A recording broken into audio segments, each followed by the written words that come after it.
Hello, welcome to the next installment of my sci-fi novel, Chasing the Unseen, Chapter 20.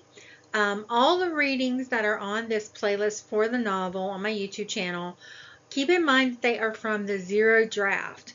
So there is going to be significant changes probably to the final copy when I publish the book in 2026. So let's go. Let's get into it.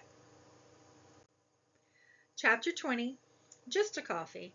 Point of view, Kiera Sutton. Tabby and Lucas looked like small children who had been caught with their hand in the cookie jar. Tabby began to speak, but I interrupted her. Whatever, Tabby. Good night.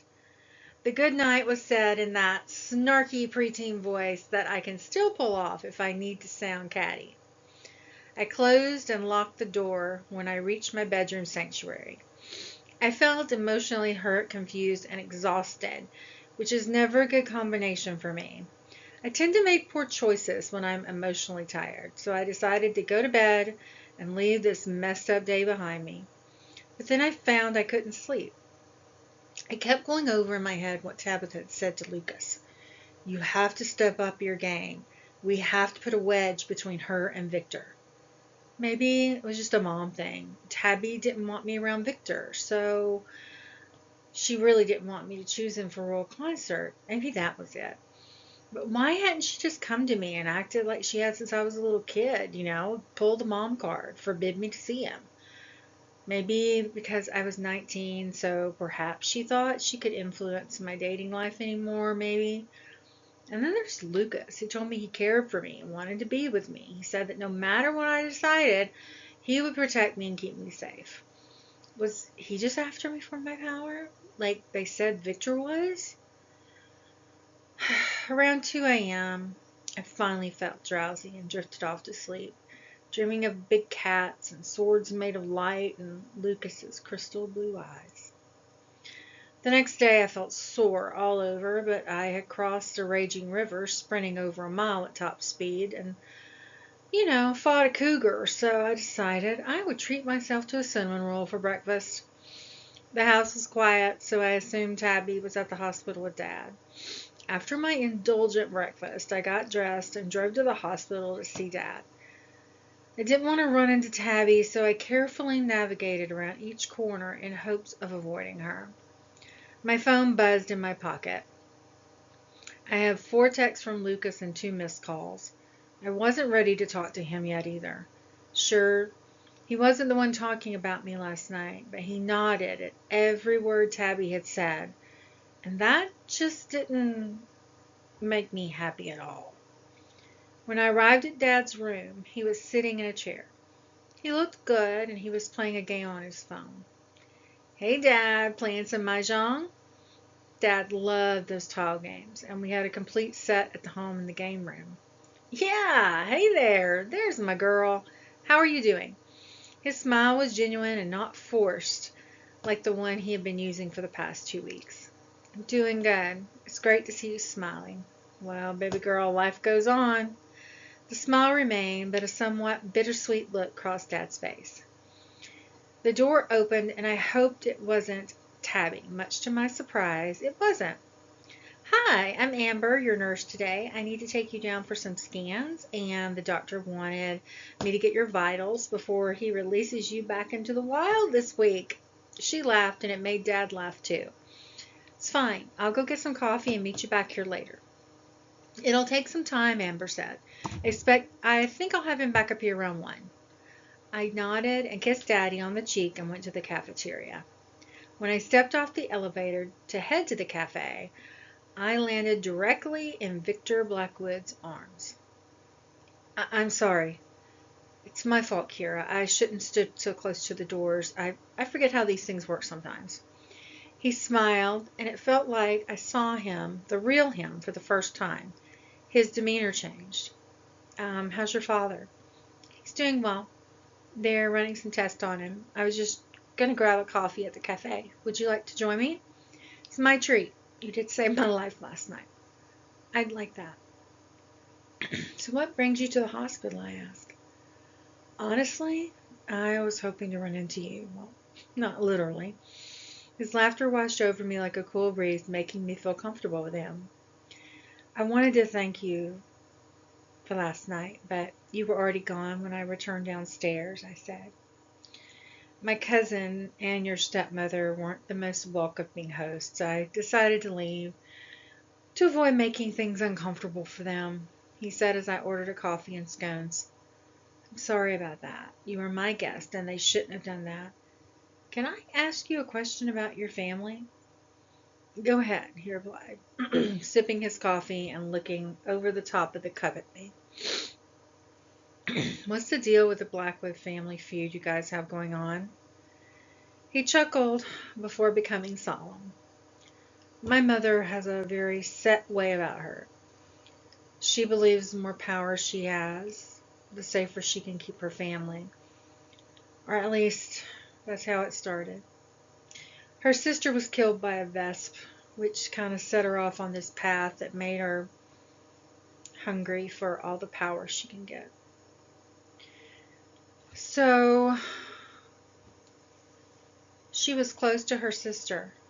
I couldn't help but reflect on how close Kelsey and I were, and the horror of thinking I had lost her. Twins they were, so yeah. Wow. So what's causing all the tension between you and Lucas? To be honest, he has every right to hate me. I've been his little bratty cousin my entire life. I used to follow my mother's orders without question, but now that I'm older, I recognize my mistakes. Unfortunately, Lucas and his side of the family, they don't trust that I've changed. Do they think it's just another power play move? I asked, sipping my coffee. Yes. I'm sorry. That must be hard. It is, but I brought it on myself. I wanted to see you today and promised that I would go help save Kelsey and Zarin. My aunt and Lucas, they're going to tell you not to trust me, but I really need to do this. I have to prove to you and my mother that I can shape my own destiny. I really want to be the person I used to be, a good guy. His words resonated deep within me, and I understood what it was like to be the bad guy. I was still receiving stares from people around town who thought I killed my sister. Plus, he was a skilled fighter, and he showed that last night when he saved me. When the time comes, you can go. I'll handle your Aunt Lucy and Lucas. Thank you, Kiera. I will not let you down. He reached across the table and took both my hands. This time when he touched my hands, I didn't pull away. Instead, I held them back and smiled. My decision made me feel more like a leader and like I was in control. Who knows, maybe I can pull this queen title off. After Dad's tests were finished, I was able to visit him for about an hour before heading back to the house. I felt uncertain about what I wanted to tell Tabby and Lucas regarding their comments about creating a wedge between me and Victor. The first thing I needed to do was get my sister back. One, because I was worried sick about her, and two, I really needed to clear my name concerning her death. I took a deep breath and called Lucas. Kiera, you alright? Wow, take a breath, nervous Nancy. I'm fine. I need you to come over and call your mom for me. I want to talk to her. I'll be there in 10 minutes. Fine. I hung up and reminded the butterflies in my stomach that we were angry at him for being a jerk. But that didn't seem to care.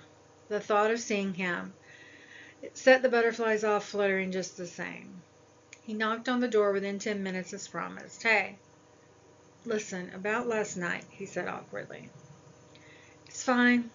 We were all a little shaken up, and I talked to Victor today, and he cleared some things up for me. Really? What kind of things did he clear up for you, and where did you see him? I saw him at the hospital. We had a cup of coffee, and he clarified some misconceptions I had about him. Why was he at the hospital? Well, he said he hoped to run into me to chat. What all did you chat about? The way he pronounced the word chat made it seem that he thought I was going to marry the guy, and then he was mad. Lucas, don't act like that. He told me he always was your brat to you, and that he deserved every bit of hate you and your family feel toward him, among other things. What other things? Things, Lucas, like my missing sister. Now, if you finish questioning me, I really want to talk to your mom. My words were polite, but the tone was stern. Fine, he said. I led the way into the kitchen to Kelsey's favorite spot, which was now becoming mine. Hi, Mom. I have Kiera here. She needs to talk to you. Also, in other news, Victor took Kiera for a coffee this morning.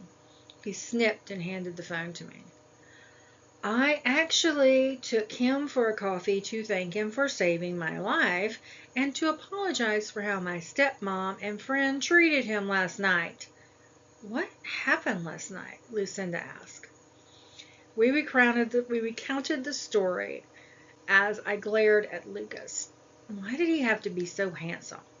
His voice felt warm, like it was a blanket wrapping around me. And I just couldn't stay angry with him, no matter how frustrated he made me. So that's, in a nutshell, we concluded the story about how I ruined my favorite jeans with gooey cat juice. Lucy, that's not the reason I wanted to talk to you, though. Tomorrow marks 2 weeks since my sister went missing, and I need to update on the retrieval team. We'll be ready to go soon, 2 days, max. I have solid intel and an encrypted message from your sister that provides proof of life, but we're short one command team member since Ursula stepped down. I filled it this morning. Victor will be joining us. Wait, Lucas said. You told that snake in the grass he could go with us? That's like giving a thief a set of keys to your house. Lucas was upset. Lucas, I told you he's sad. You and your family have every reason to hate him, but he wants to prove to you and me that he's changed. I explained in a calm, soothing voice that I hoped would help. Kiera, Lucy started. Dear, I do love my nephew, I truly do, but trusting him is different.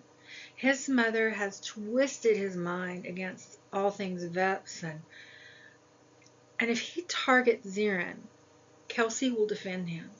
And I cannot explain the backlash that her injuring or possibly killing someone from the royal house could bring on her or even your reign. I understand, I said. I'll take full responsibility.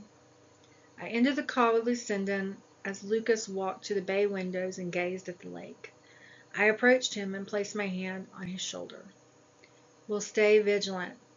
I have to let him attempt to break free from his mother. The way he looked at me gave me butterflies, especially when he reached to cut my cheek. Kiki, his sentence was stopped by Tabby rushing into the kitchen. Kiera, the police are here, and they want to talk to you. Until next time, bye.